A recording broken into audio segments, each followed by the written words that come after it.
Hi, everybody. Hi, everybody. Long time no see. That's not part of the intro. All right, should start again. Okay. Hi, everybody. Hi, everybody. I'm Scott. I'm John. And we're married.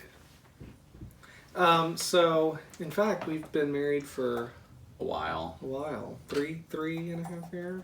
Or is it 4.5 years? 4.5 years. 4.5 years. 4.5 years, yeah. Anyway. Wait, are you sure? Yes. So, this long sleeve shirt's a little warm for what... Uh-oh, here comes Harris.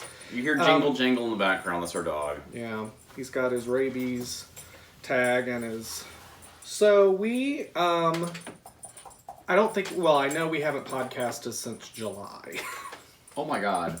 Yeah, I looked it up and it was July. So what had happened? What had happened was we we recorded a video in September. Early September. Yeah, and we had technical difficulties with the video. That's what I would call it.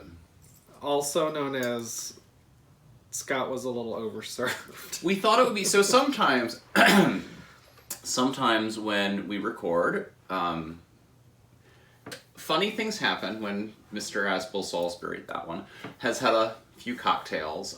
This was after a party. And we came home from a party and we're like, woohoo, let's podcast. And you'll see some clips from it, but it was mostly unusable footage. What is that? We're sweet tea and no shit. I'm John. I'm Scott. I'm John. And we're married. So, Yeah, it was very educational for me. We are here to do a podcast. So having we like said to call that, an intervention. it's like hold up the mirror. There's candy right over there. Oh, candy from intervention. Yes. I got it now. So we are back. We're back. We've finished our knit along. We've been to Italy. Yeah. Our dog swallowed a penny and got an endoscopy. There's been all kinds of fun. And then we also tried making a tarte tatin. I think we talked about this last time. I mean, I don't know if other people feel like this, but the season's just turned here. Oh, yeah. And so it's fall. So much more excited about knitting. Yeah. Which Betty Ann gives us crap for all the time because she's like, when you were first knitting, you used to only knit in the winter and blah, blah, blah, and whatever. So anyway, let's get down to knitting.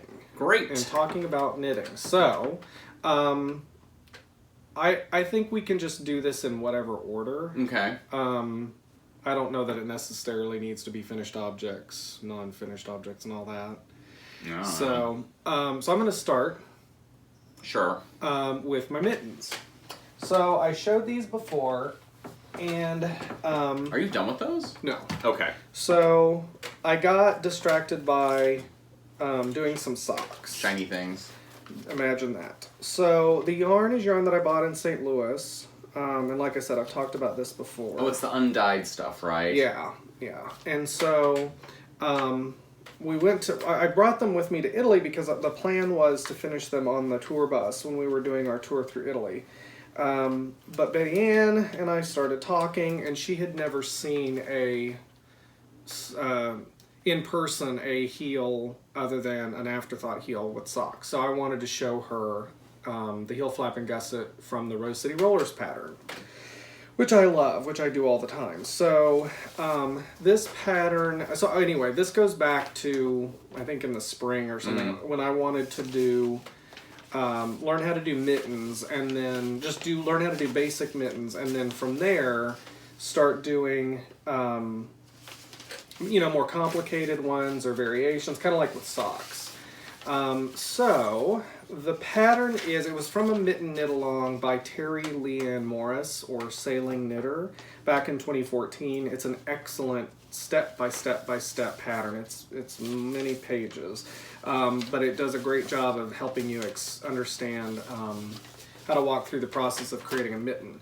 So I did complete this one. Yay. And I'm very happy with it. It fits perfectly, and part of the mitten thing is... Knitting. Oh yeah, that's a new word. Mitting. knitting a mitten, knitting. Nice. So part of it is figuring out like what fits for your hand and stuff, but and I think I might have finished this one. Yeah, I think you've last had this podcast in July. No, I think you were still working on it. Yeah, only the evidence will tell. Yeah, but regardless, it was a great pattern and I love it. Now it's getting cooler. It was 36 this morning when we woke up and took Harris for a walk, but there's frost. Yeah, there was some frost. So in the shady spots, but so now I'll get to wear these and see how they are. They feel like they might be a little thin, but that might be okay for this kind of weather. They could be driving mittens. Yes, whatever that is. Well, they have driving gloves. Yeah, for rich people. I mean, pretend I'm rich in my Bentley. When you think about like how much those mittens cost, those are very expensive mittens. That's true. So anyway, that's one, and then the other one I have completed the.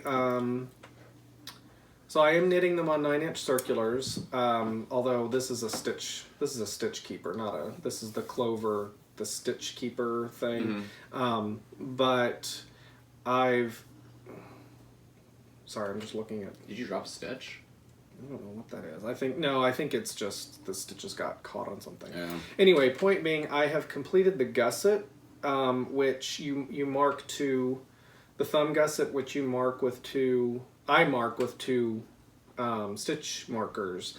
And then that's where I know where to do the increase. And the increase that I used on these, I don't remember... Well, the pattern calls for...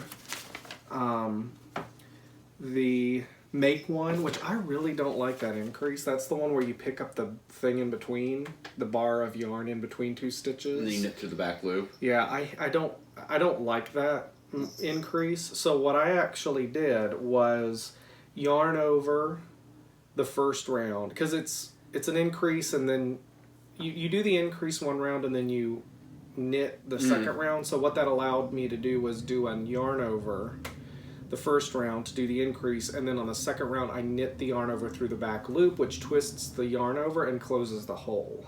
Yeah. And why are you looking at No, that? I mean, it's just funny because that's basically a make one left.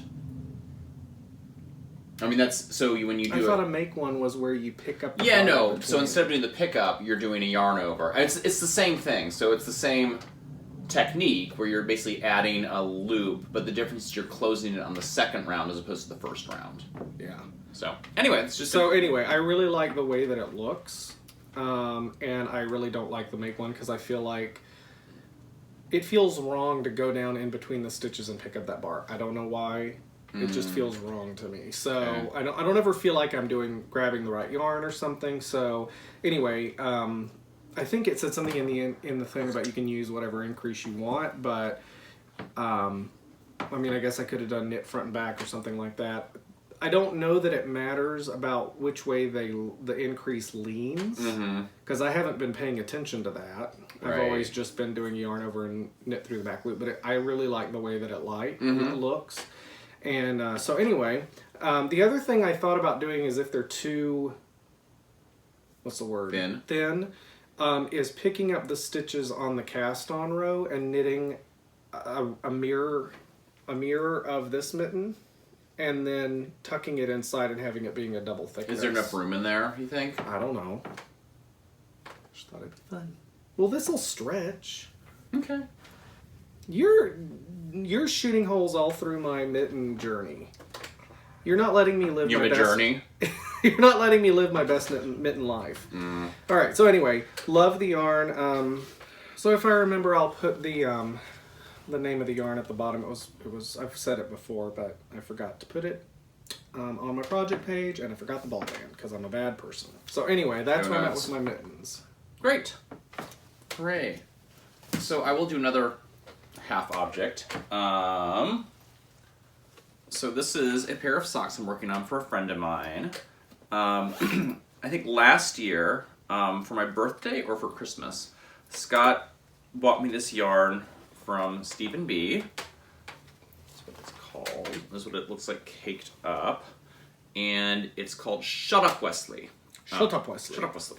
So it's kind of based on if you care to go this deep into the dive. It's based on season 1 Wesley Crusher Ensign. No, before he's an ensign. Yes. Pre-ensign uniform. So it does the sort of like colored striping. So I'm making a pair of socks for a good friend of mine who. Wesley's an acting ensign. Or he was back then. No. In season 1 he wasn't even an ensign. No, I know, but you said pre-ensign Wesley. No, whatever. Actually, sorry, go ahead.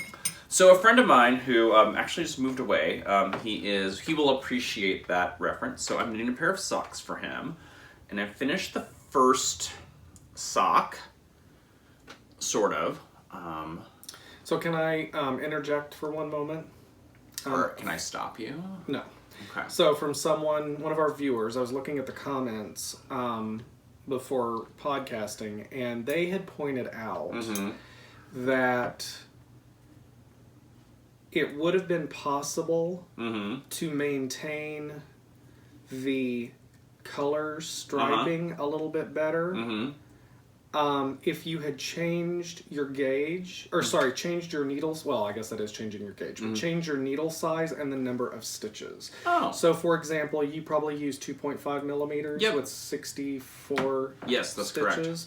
So, if you had gone to 2.25 with 68 or 2.0 with 72, the yarn would have pooled differently, and the stripes of his uniform stripe, it would have, instead of being what they referred to, the commenter referred to as micro stripes, it would have been the pools of the color. Oh. So I've not played with it yarn that way before. I'm definitely interested in doing that, and I think if you remember the socks you did for me. Yeah, and how that turned out weird. Right. Not weird, but how different. That's So just FYI, I thought that was an interesting point. So if I were to do another pair of socks. So anyway, here it is. And so the yarn is Shut Up Wesley. It is by Wild Hair Fiber Studios for Stephen B. And then the toe, which is the engineering uniform, right? So just reference that. That is Madeline Tosh, and the colorway is Grasshopper. So I finishes up to the toe. I'll start the next one in a little bit, and I'll probably do the heels at the same time. What's been fun? Yeah, so that'll be an afterthought heel. Yeah, afterthought heel. What's been fun is this yarn right here. So this yarn. Oh, this is the Hank leftover. This is a really tightly bound yarn, like tightly twisted yarn, and this is not. So it's been kind of interesting, like... Is the fiber content the same? I don't know. Because that Madeline Tosh looks fuzzy. This is 100% superwash merino. And it looks like it might even be single ply. Yeah, which I think has something to do with it too. And this is probably not. No, you can tell that's plied. Yeah, so this is plied and unplied. So just kind of the difference in like how you knit, and this is a little more splitty, a little fuzzier, which is kind of cute. What is that? Is that where you woven in? I think that's a challenge. I have a little bar right there. Bar of yarn. So yeah, I will hopefully get these done before the next one done before Christmas. One thing you could do with that bar of yarn is, well, don't worry about it. Yeah, I'm not gonna worry about it. Yeah. So it'll be fine. And if it, I mean, the good thing about doing toes and heels in a different yarn is you can pick up the stitches, and like if he says, oh, they, died, came apart, you can re-knit them. Yeah. If you pick up the stitches. Learn to darn. Yeah, what is darning? I don't know, use a darning egg. Is that different than a darning needle? Yeah, you put so when you darn, you put there's like a little egg thing that you do. Can you darn like wool socks? Yeah. Or like knit socks, I mean? Absolutely. That's where darning came from? Yeah. And there's something about how you just pick up the stitches, and I don't know. I looked at a tutorial once. Okay. So, I'm an expert. Yeah, obviously. Okay, speaking of socks, so when let me wait till I'm back on. When I was in Italy with Betty Ann, and the whole family, Betty she and I talked about the fact that she'd not ever seen a a heel flap and gusset type heel done before, and so I decided to put down my mitten and knit. Looking over there at our cat. And knit a pair of socks, shorty socks, the Rose City Rollers. Now, one thing I did do differently this time, which I've always wanted to do and have never done, is instead of knitting the Rose City Roller pattern as is, where you the top rolls down, it's just stockinette, cast on, then stockinette, and it can roll down. I did a little bit of rib, like maybe 3/4 of an inch of rib, and so I used the yarn I used is the Tobacco and Roses by Lavender Loon that I had shown in the previous podcast. It's an 80-10-10, which that's why I was like, why is this yarn so darn soft? It's 80-10-10, which has 10% cashmere. Ooh. Yeah, 10% nylon, 10% cashmere, and 10% merino. So, this is what they look like. And I'm pretty happy with how quickly I knit them, because I actually finished one pretty much in Italy, in the 2 weeks we were in Italy. So that is what they looked like. You can see the heel flap, you can see the gusset, and is this the one? One of them, because I do the heel flap, yeah.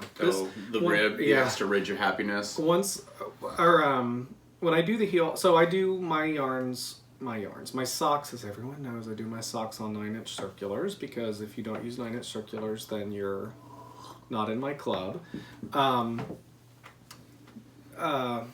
And then I switched to DPNs to do the heel flap and gusset. And then I put it back on the 9-inch circulars. Well, this time when I did that, I knit back onto the 9-inch circulars, but I picked up the stitches backwards or something. I don't know what I did, but it created a lovely purl bump. Sort of see it. Nah, you can't really see it.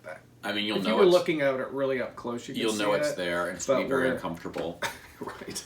So I did knit these for myself, and John calls them miniature socks, because he's so loving and caring. He says they look like baby socks, but they're so little and cute. They're like booties. My feet are average size, I'll have you know. So they turned out great. The yarn is amazing, and so it was a good opportunity for me I would get to a point and then show it to her and stuff like that. So what was the other thing I was going to say about these socks? You like the way the yarn looks? I think the next sock that I'm going to take a break from sock knitting for a little bit, because it's time for Christmas ornament knitting.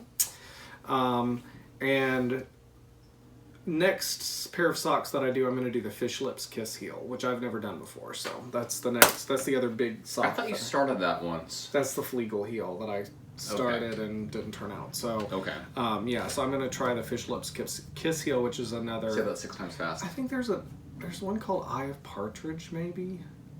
Eye of the Partridge? Eye of Partridge. Like Eye of the Tiger? No. There's no the. Eye of Partridge. I don't know. Sounds like I don't know if that's a stitch or a type of heel or what I think it you is. just went into wishes. You know what? Why don't you show some knitting? Maybe I will. Your turn. All right. So, this is a work in progress. I'm going to really show this. Is one I actually did work on while we were in Italy. So this is, again, I'm working on this cardigan. It's by Martin Story. It's called Thorn. It's in our Rowan thing. And so here it is. It's getting bigger and bigger. But yeah. It's so awesome. It is awesome. I really like it. This is the back panel. This is the back panel of the cardigan. So it's getting there. So that yarn, that's Cascade 220. Yep. I really like that. I mean, I don't think it's particularly expensive or no, and that's why I got it, because I needed a lot of yarn for this. But yeah, this is one of those things that I just need to have a little. Being on a trip was really helpful because I just had time to knit on it. But like this is one, if I do 2 rows a day for the next 6 months, I'll get it. I mean, because this is, it goes pretty slowly. The thing which is tough is, it's color work, and I use Portuguese knitting to do my color work. And I think for a lot of people, purling for color work is really uncomfortable, right? People talk about like knitting if you're used to doing like continental. Gosh, it's been too long since I've done color work. Yeah. Yeah. So with Portuguese knitting, the purling's really easy. The knitting is a little futzier. So it's like I'll do 2 rows and I'll sort of get to the knit row, and then with the purl row I'll be really happy. Then I'm like, knit row. So which is backwards. So but it'll keep going. I mean, maybe by the time I hit my 50th birthday, this will be done. Bucket list. But yeah, it's fun. I mean, it's something like this. Because you're not a monogamous knitter. No. This has been put away for a while, and then I pick it back up and put it away. So. What do you call people who are monogamous until they're distracted by something else? I'm a serial relationship knitter. Because I'll knit something and I'll be like, I'll only knit on it. I don't want to knit on anything else. And then I get distracted and I put it down, and it takes me and then I knit on that forever and I forget to come back. It's like I'm a serial monogamist. I don't know if that would hold up in divorce court. So, but yeah, it'll keep going. I'm again really happy with it. I think so. The back is back's about halfway done. Maybe not. Yeah, halfway done. You think your back is half of that, double that? No, this is half until I get to the decreases, I think. Oh, okay. Gotcha. Until I can change the pattern a little bit. Yeah. Which is always exciting. So yeah. Have you memorized the pattern yet? Based on... Oh, no. Okay. No, this is too complicated. I mean, what happens is each row has its pattern, and then by the end of the row I'll have memorized the repeat, but no, I have a chart in front of me at all times. Yeah. It's I think 16 row repeat. Yeah. So that's a little hard to keep in your head. I just thought maybe you could read it down here. No. Okay. No. That'd be really cool, but so yeah, that was fun. Fun to do it on the bus, and I'll just keep chugging away on it. It'll get done when it gets done. Cool. All right. So, and that was, you already said who the pattern was and that it's KSK220. All right. Yeah. So speaking of, so I had said that I'm putting knitting or socks on hold because I'm doing Christmas knitting. One of the traditions that I've started is making ornaments and baking cookies and bars and stuff. Bars. And mailing packages to my family rather than buying something random. So I make John and I make like a box of cookies, and then... You mostly. I will knit some ornaments and put in there. And so last year I did little sweaters and little stockings, I think. And then the year before that I did little squares, these little square ornaments with color work on them and the balls, but they end up looking like potatoes. And I think Artie and Carlos have a book of Christmas balls. Or at least some patterns. Sure. I want to try theirs because I wasn't happy about the potatoes that I did. So John pointed me to a pattern that he had in his queue. So the pattern is by Tin Can Knits, which everybody knows has great patterns. And it's kind of the cliche, I think of it as cliche, lace snowflake ornaments that like everybody's grandmother did. Now, one of the reasons I'm excited to do it is because it's cliche. And I think, traditions are cool and things like that. So, I've done one, and I'm going to talk about I'm going to talk about the disaster that it was. Not really, but this is how it turned out. It's kind of hard to... Should I put something behind it? Oh yeah, that's a good idea. So I'm really happy with the way that it turned out. Yeah, there we go. Stop moving. John, I'm gonna murder you. John, stop. So this is how it turned out. I'm really happy with it.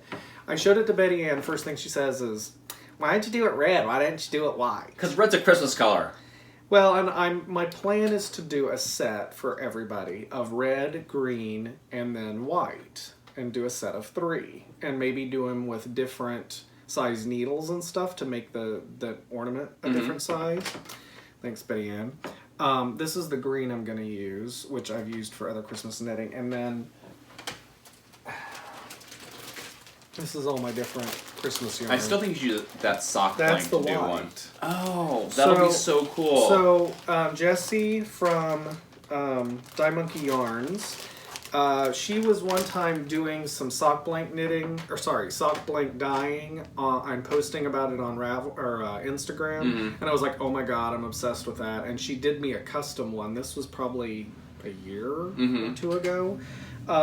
And it's not officially Christmas colors, like it's not like it wasn't sold as a Christmas color whatever, but it is Christmas colors. Yeah, for it sure. happens to be. So well, and it's not, it'll look Christmassy, but not like in your face Christmas. right. So what I had done last year when I did the sweater, the little miniature sweaters, was I had done color work, and whenever I did the white color work, I used this, so there were blips of red and green and gold in it.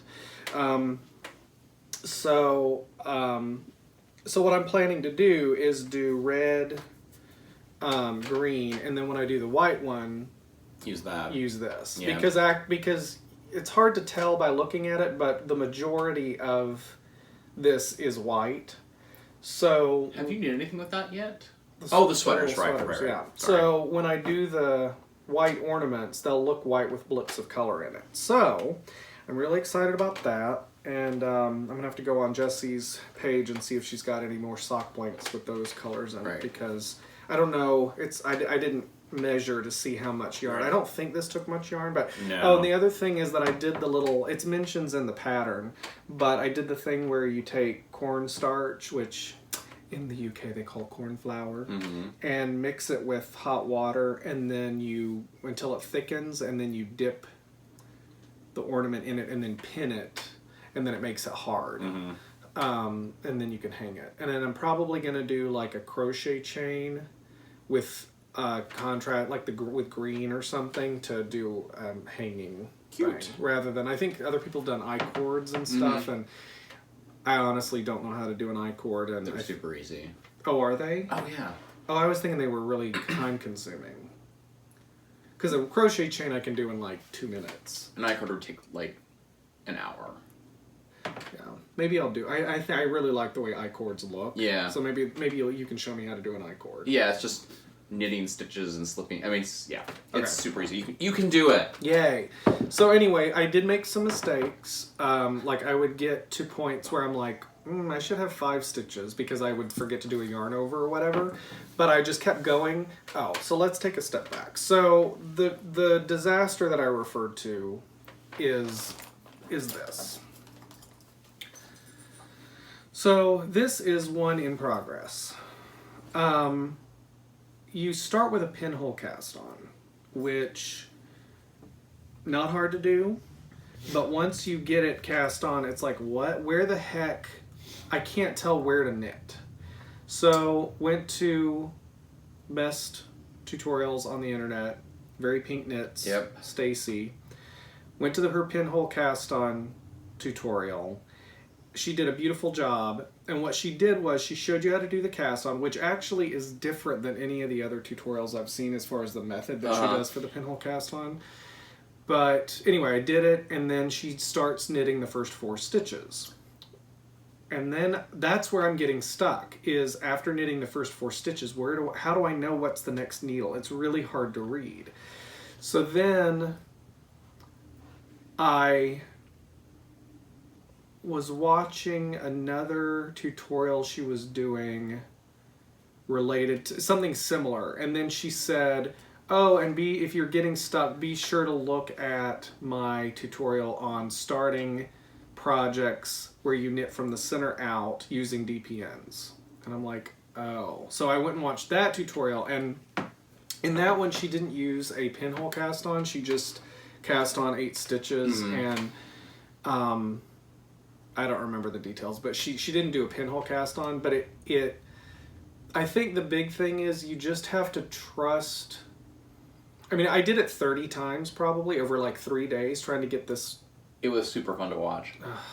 I mean, I you know me, I never get verbal when I get frustrated No, with but my it was knitting, it's like because John like cusses like a sailor, and I do not. that's why I always say John hates knitting. What were you gonna say?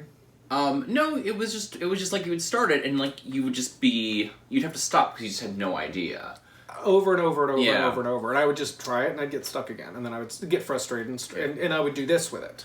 Well, now I'm confident enough in that if you lay the big thing was that she laid it out on a table instead of trying to hold it. Mm-hmm. So she and I Can't quite. I think what I'll do is I'll insert a video here. Maybe you can help me record, and we'll do a little video where I take Sure. something like this and I show you how to find where you're at. Cool. So we'll pause. All right, so what I'm trying to show here is I've got this project that I've started on these DPNs where I'm knitting from the inside out. I started with a pinhole cast on. I've done a couple rows, but it's kind of like I kept getting frustrated because I'm like, where do I go? How do I do this? So the first thing that Stacy from the Very Pink Knits tutorial talked about was laying it out on a table, which I think helps a lot. Which I wasn't doing. I was trying to do it on my couch before. And then making sure you have your working yarn and this is my tail, having those separate. Okay. So if you look here, I guess you just kind of have to feel your way through this and twist the needles around until you find so that you can lay it flat out, because there's four needles and there's 3 stitches on each needle, so you should be able to lay it out in a square. So what I'm going to do is just basically try to find, so like I can see my center here. So once you find your center, you can kind of figure out like where the stitches go from there. So you see how what I've done now is I've just kind of figured out the center, and then you can figure out the way the 4 needles go from there. And see, if you stretch it out, you can tell that this is flat now. So I guess that's not really the best news, or not the best advice, is just you got to figure it out. But like if this had been twisted this way, it looks flat, but you can tell how if you look at this side here, it looks narrower than it should, and certainly narrower than the other sides. So that would indicate to you that you need to twist this around. And now that I've got it twisted around, you can see it lays flat like everything else. So I don't know, just a little pointer there that helped me through this. Time passes. Okay. So anyway, that I think it's just a matter of, it feels like anything new I do, you just have to trust yourself and the pattern. Yeah, agreed. And just do it. And if you get messed up, then try it again. And right. and I think it was the night before last. You went to bed, and I'm like, I'm gonna sit here until I figure this out. And I was like up till 2 a.m, but I did this damn snowflake. And so now I feel confident. The reason I stopped last night was I don't know how to fix mistakes with this. Mm-hmm. So what happened was I should have 3 stitches on every... Mm-hmm. Oh no, this is when I restarted it. Okay. I had gotten up to where I had 5 stitches on every needle, but one had 4. Gotcha. Because I'd forgotten to yarn over. And I don't know how to fix that in this right, because normally you just dip back down and get a... Or I would just drop the stitches, fix it, and pick it back up. Right, but that's a little... But with this, I don't know how to do that. And that's okay, because it doesn't... I mean, once I get into the swing of it, these things will take no time to pump out. Because when you're done, there's you basically do a bunch of... it's lace knitting. So you do yarn overs and knit 2 togethers and that kind of stuff. And at the end, you have 100 stitches. Right. So it's the outside is 100 stitches. So it's not doesn't take long to do them. So, but yeah, so so I'm really enjoying it just because it's lace knitting, which is fun. And the only time I've ever done lace knitting is in shawls, which I don't wear shawls. So, you know, and then it's going to be really fun to give these to family. Yep. Yeah. So I think that's, I mentioned that it's the Freeze lace ornaments by Tin Can Knits. Oops, I'm not going to show that on the thing. Yep. But literally it's 13 lines of instructions. Right. It's really good. All right. So like that's. Oh no, I have one more project that I'm working on. So you go ahead. Right. And I have one more. This is my other finished object, and then I have one more project. One more finished object that'll be for the cowl. So. Oh yeah, mine's with the cowl. That's right. So this is a couple of months ago. Actually, 2 years ago. I think. You talking about the yarn hop? The yarn hop. Yeah, it was 2 yarn hops ago. 2 yarn hops ago, we went to a store in Stillwater called Darn It Anyway? Yes, okay. So we were on the shop hop, and I got obsessed with this yarn, which I don't have. It's upstairs in the thing. Well, the whole brand, Yeah. whole, I forget what that's called, like the woman, The line, basically. the Knitted, whole, everything she makes Yeah. is unique. So it's called Knitted Wit, and I've actually done a couple of things with hers. And so there's this colorway called Enchanted Forest, and I was like... That's what it is. I glommed onto it. I'm like, I need to make something with that. And so I bought 2 skeins, and I just couldn't figure it out. And then I was like, you know what? I want to learn how to do 2-color brioche. And so I was looking around for a sort of complementary color, and then just went and got another one by hers called Guy Noir. So yeah, I just wanted to learn 2-color brioche, and so what I did is I just knit a scarf. And so here it is. Here, I'll hold. The pattern is, let me look really quick on my Ravelry page.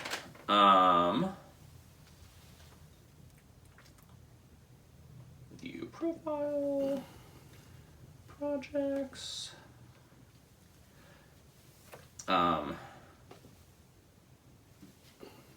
2-color brioche scarf by Edith Murphy. It's just a really good pattern, lays out what to do really easily. And so yeah, I worked on this. It was really fun. It was my bust knitting for a while. So again, the cool thing about brioche is it gets these 2 sort of really, really thick ribs. So on one side, the Enchanted Forest, which is the colored one, is prominent with the black in the background. On the other side, it's the other way. The black is prominent with the Enchanted Forest. So, done. I mean, and obviously there's no wrong side, right side, because it's a scarf, but this to me is the right side. I think this is... Well, and it's brioche, which I think that's... Maybe I'm wrong, but I feel like that's part of the point of brioche, is that... It depends on how your colors are. Yeah. So this is, I mean, definitely if I picked... I've seen brioche where it's... But it doesn't look like a bunch of purl stitches. Like if it were color work, it would be like really obvious. Right side, wrong side. It's not an obvious right side, wrong side. No, it's a right side, wrong side insofar as which colors you want to privilege, I guess. So, and this is I still think really pretty, but the star of the show is the Enchanted Forest. Yeah. So, yeah, I would just say that if you're interested in learning how to do 2-color brioche, it's not that hard. It's a little slow because you are having to do a lot of what they call brioche, purl, brioche. Yeah, burp and break and burp, or bark and burp. Bark and burp. And those take a little time, and there's a lot brioche of yarn over, and there's a lot of switching out. So you basically, what you do is you knit 1 row in 1 color on the front side, and then you move your yarn back to the other side of the needles and knit with the other one on the other side. So a little bit like double knitting. But yeah, it was super fun. I worked on this a lot on the bus, worked on this in Italy, and it was just a nice project. It was one of those projects, so again, this is 1 skein, more or less, of each one, and I thought this one, when I blocked it, just grew a lot. So I thought it would be almost... Was knitted with... Who did the Guy Noir yarn? Also Knitted Wit. Also Knitted Wit. So I find that with color work, if you have what I looked in the sister yarns, so same manufacturer or whatever, that just same dyer, the same base, basically. Base, yeah. It just works a lot better. Oh, yeah. And so Not that you can't do that, but so yeah. When I first started, I thought it would. When I first took it, I thought it'd be like this length. Like this was kind of the length it was. It like grew by like 50% more. Yeah, I mean, especially lengthwise. Yeah. So yeah. And you didn't pin it; you just laid it out. I just laid it out and kind of squished it out. Yeah. So yeah. So this is my fun winter scarf. Awesome. Yeah. Super fun. It's very squishy and I think it'll be very cozy. And I've got an extra skein of these two colors, and I might do a... So that's one skein of each? Yeah. So I might do a brioche hat hat with it or something like that, just to have like a matching set. Awesome. So yeah, that is...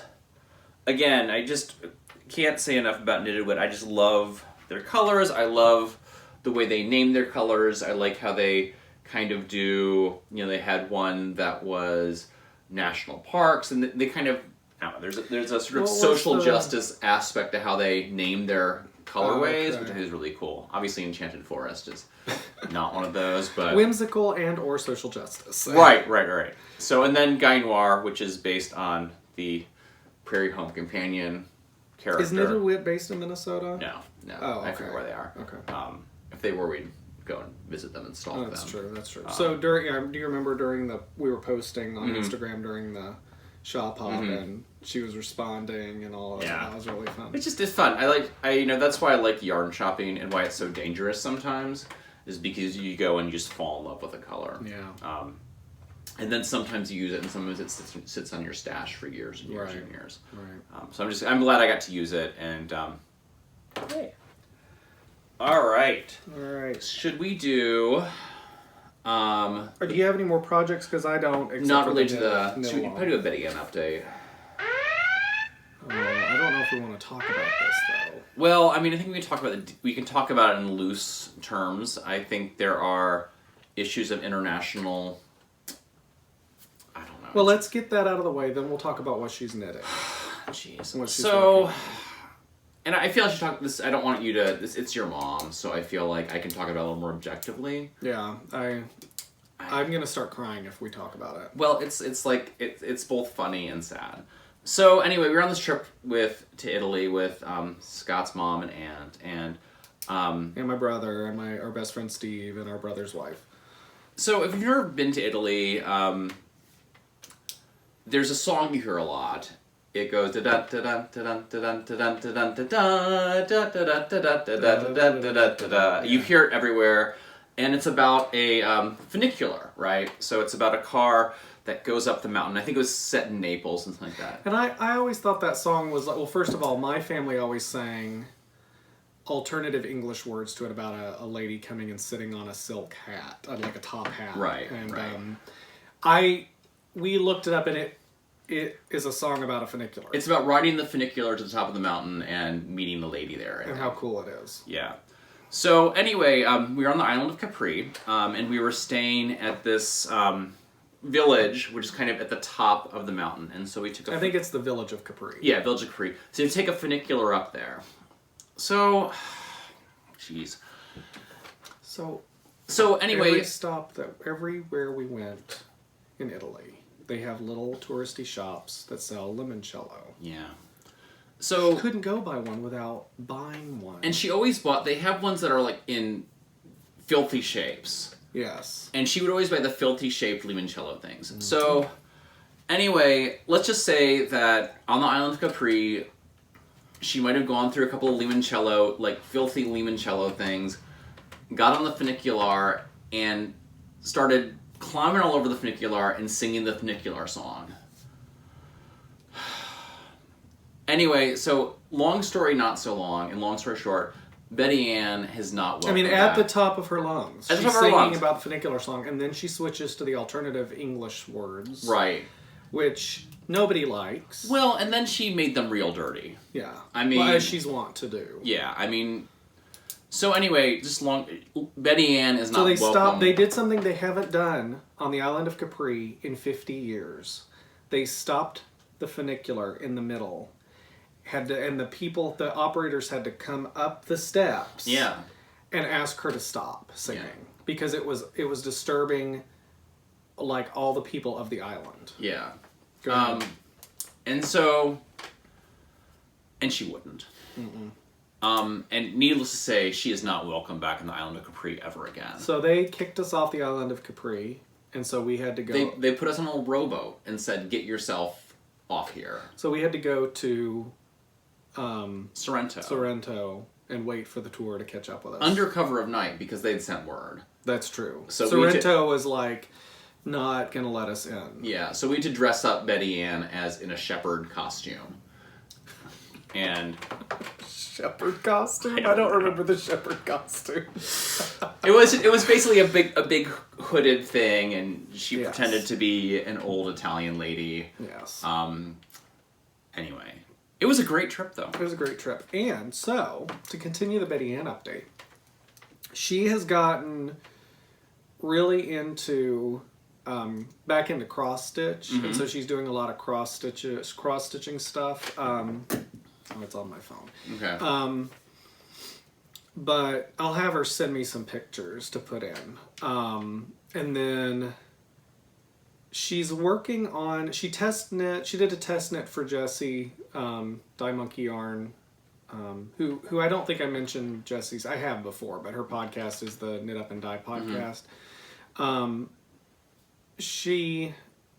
It's the farmhouse shawl. She helped test knit it, but she's been struggling with it. And I think the problem that she has when she knits stuff that she's not familiar is I don't know if she doesn't trust herself or if she doesn't, because she brought it on the Italy trip to show me, to see what she had done, so we could diagnose what she'd done wrong, and she'd done nothing wrong. I think part of it is when she knits, she expects it to look perfect, and there's so much that gets solved by blocking, especially when you've got big chunks of stockinette or something like that. So she had different areas where the stitches weren't as tight, the gauge wasn't as tight as others, and a lot of that'll come out with blocking. Right. The one thing I did find was that she had dropped a stitch, and so I just put a stitch marker on that stitch, and when she gets back around to that stitch, she can pull it up. Yeah. So I'm hoping that she does that rather than, because she started over many times, and the pattern's great according to her. I haven't knit it, but Mom loves the pattern. And it's not that; it's just I think she doesn't trust her own knitting or whatever. So anyway, I'll put some I'll have her send me some pictures and stuff. So that's what's up with Betty Ann. I know. So international incidences and cross stitch. All right, so now, let's talk about our knit-along. So our knit-along finished at the end of August, a couple months ago. We have 3 prizes. 2 cuffs from the Rusted Stitch, and then a bag by Bags by Awesome Granny. I'll put it at the bottom of the screen. I can't remember the exact. I don't want to get the exact wording wrong. But so we did... one prize we did was for people who had posted using the hashtag #NakedPetCal, which was the name of our knit-along, because it was all animal related. Here's the deal. That hashtag did not set the world on fire. It did not go viral. It did not go viral. We had exactly 3 posts on it, 2 of them which were from me. So the winner was very easy. The winner was very easy because there was only one person who used that hashtag, and that was Chevy Rell of the Chevy Rell podcast. And she did you see that? Yes, the bulldog sweater. Yeah, it looked like it had like a yoke, like a colorwork yoke and stuff on it. It was really cool. Yeah. So she wins one of the cuffs from the Rusted Stitch. We're going to show a picture of that, right? Yeah. Yeah. It was really cool. And I was just going through, and when I was going through the list of the ones on Ravelry, they were all really, really fun because some people did stuff for... Oh my god, did you see the cat sweater? See, I looked at them back in August. Okay, so I looked at them this morning. Someone did a cat sweater, and it was ridiculous. Hang on. But some people did, like, the hats that have, like, the cat hats or the doe hats, and some people did stuff... like a blanket with a rabbit on it. It was really, really fun.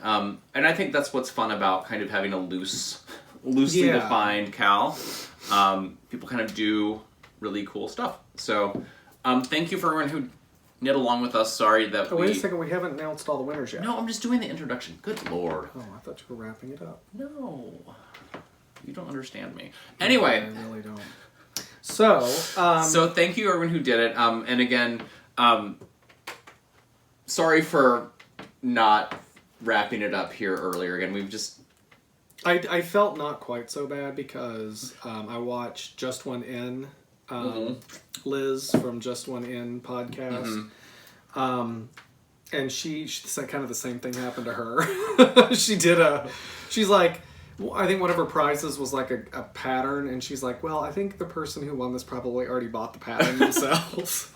So I'm like, oh yay, we're not the only ones. Right, I think it's a common... Anyway. Yeah, so anyway, so we have 2 more prizes that I pulled from the finished object thread, and I did a random number generator.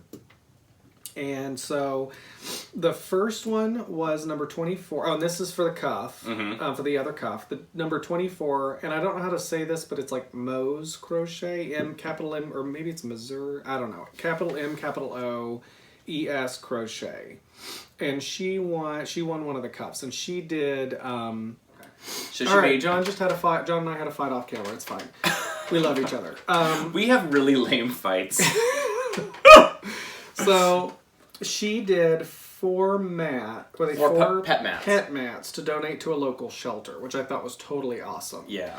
And so she describes that in her post number 21, but in 24 is the one that actually won, and she said that she made these thinking of cats, but they could be used for other small critters too. Yeah, so that's I thought awesome. That was really awesome. So she won one of the cuffs. Okay. And then the other winner was number 3, Ange in the East.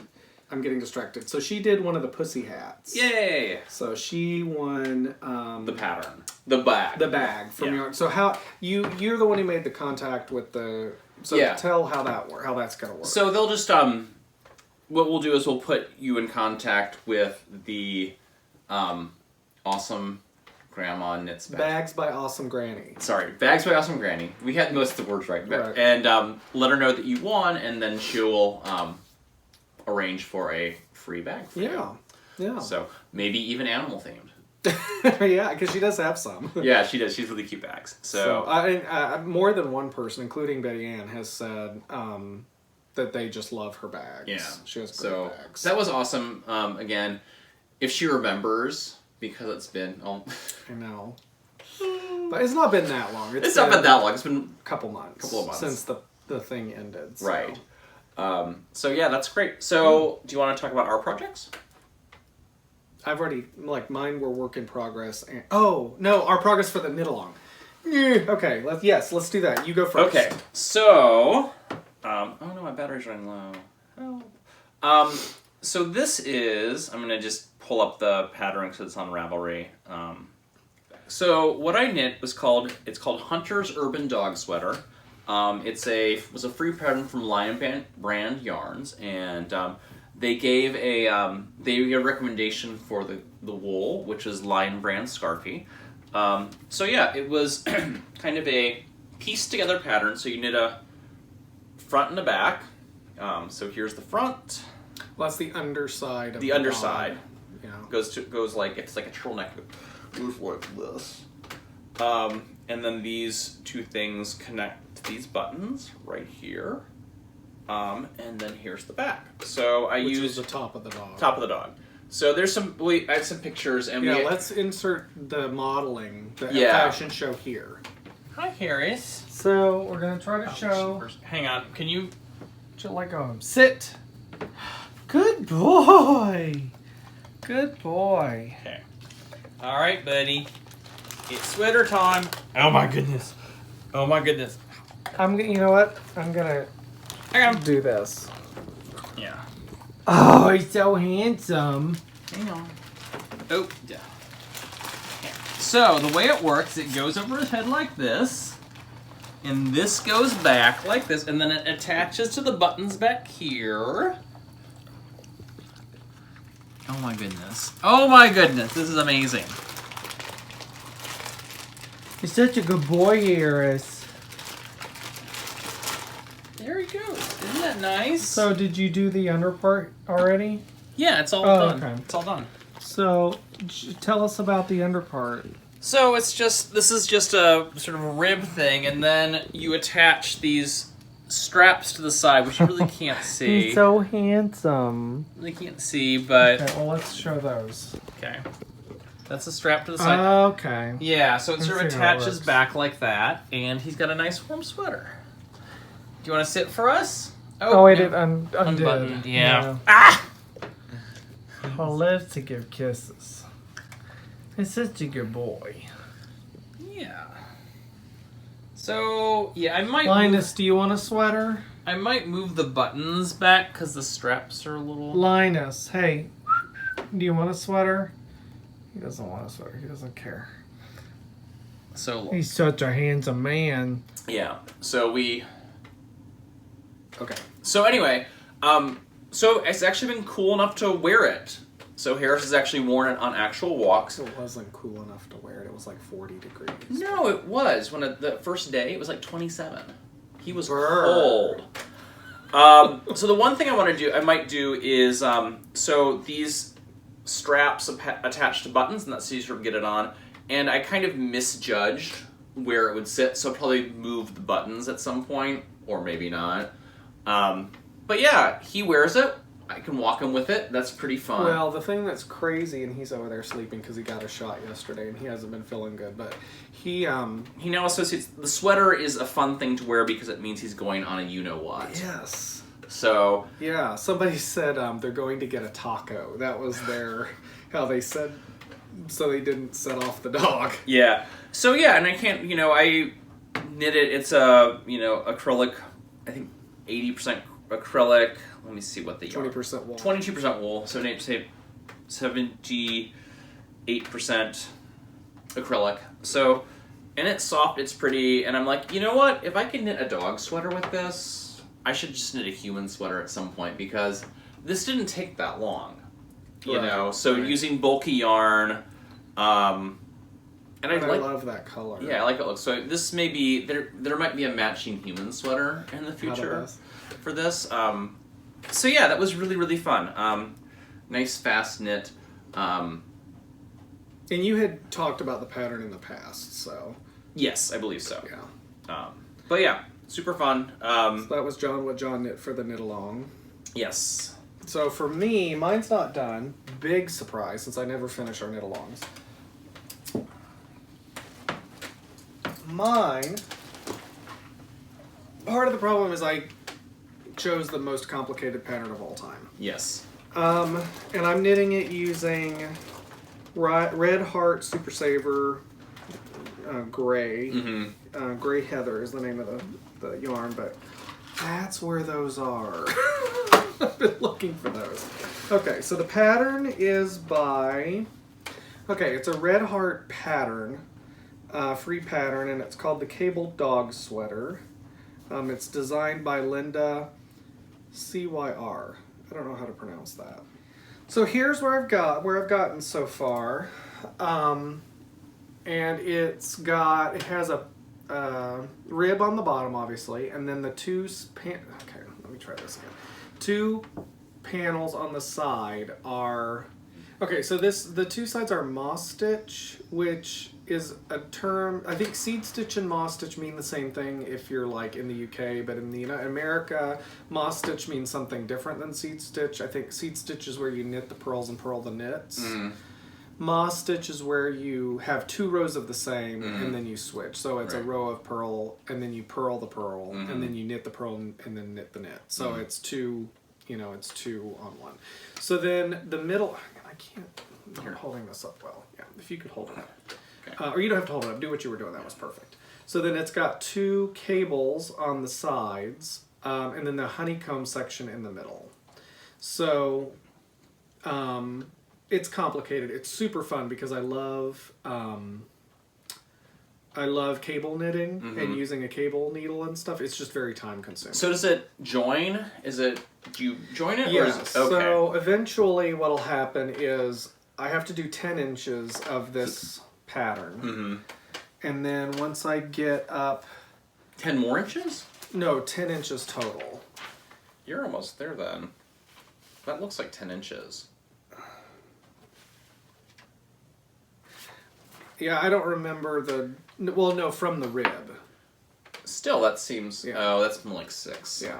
Okay. So once I get to the top, or once I get the 10 inches done, then I think you join and do like leg holes, and then you do a turtleneck. So it's very cool looking. Yeah, I mean, I think it's gonna be fun. I think you'll enjoy it. He's looking at me like I'm crazy. So yeah, Great. Yeah, I'll keep working on that. I really enjoy it, and it's I'm making it out of red heart because we had a bunch of great red heart, and also it's it's easy to wash, and I don't have to worry about it. I don't have to worry about him damaging it and me getting freaked out because of how much the yarn cost. Right. So yeah. All right. So the one thing which is really interesting. So we went to Italy, obviously, Capri. That's where we got this tablecloth, if you can see it. Oh yeah. So we were kind of... Oh, and then the ubiquitous Leaning Tower of Pisa mug. Not the easiest thing to drink from, but I don't think that's the point. So we tried to go, I think one thing we talked about was trying to go visit some yarn stores in Italy. Oh, yeah. And we just didn't, we were on a tour, and so we were really, really busy, and the one day we had some time to do it was in Florence, and so we tried going to, we didn't do much research. We sort of went on our phones and looked for yarn stores. Yeah, we didn't try real hard. And we found 2 yarn stores in kind of the old section of Florence, and went to one, and it was more of an industrial shop. So they had the giant spools Yeah. and stuff. They didn't really have that much. and then the one we went to was just kind of they only had one brand of yarn, and it was Mondial, I think. Yeah. And it was fine, but it just wasn't. Yeah, it wasn't kind of the... We were looking for the artisan stuff, locally dyed, and I feel like from what I remember, there's more stuff of that in the north. What? In the north. Yeah, they don't pronounce north that way in Italy. I know, but in the north. Yeah, in like Milan and stuff. Yeah. Yeah. So, and I mean, we also didn't, again, we were really, really busy the whole time, so we didn't have a lot of time to sort of wander off and check. So I'm sure there's some lovely stuff that we just missed. Yeah. So, next time. Yeah. Yeah. So... Yeah, so I think my focus is going to be on Christmas ornaments coming up, and then this, and I've got other projects that I want to get this one done, and I want to get the Christmas ornaments done. Yeah, and I have a project that I'm working on that I can't talk about. Yeah. And then for Christmas for my brother and his family, I think I'm going to knit them a bunch of hats. Yeah. So. Luckily, they live in Denver. They live in Denver, and luckily I like knitting hats. Yeah. So. I think it's going to be all about hats, finishing that sock, and the project can't talk about. Right. Cool. All right. Well, I can't thank everybody enough for watching, but also where are you? Are you going to podcast again? That's really it's encouraging. It's really nice. And I think we tried, but I take after my mother. Well, and you'll see a little bit of it from it because there was about 5 minutes of you. There was salvageable content. So yeah, and we'll probably again because we have Christmas coming up and so that and again because it's cool here, it's more exciting to knit. Yeah, well, you do less outside, so and it gets dark at 4 in the afternoon. So. Right. So. All right. Well, thanks everybody. Have a great day. Great. Bye.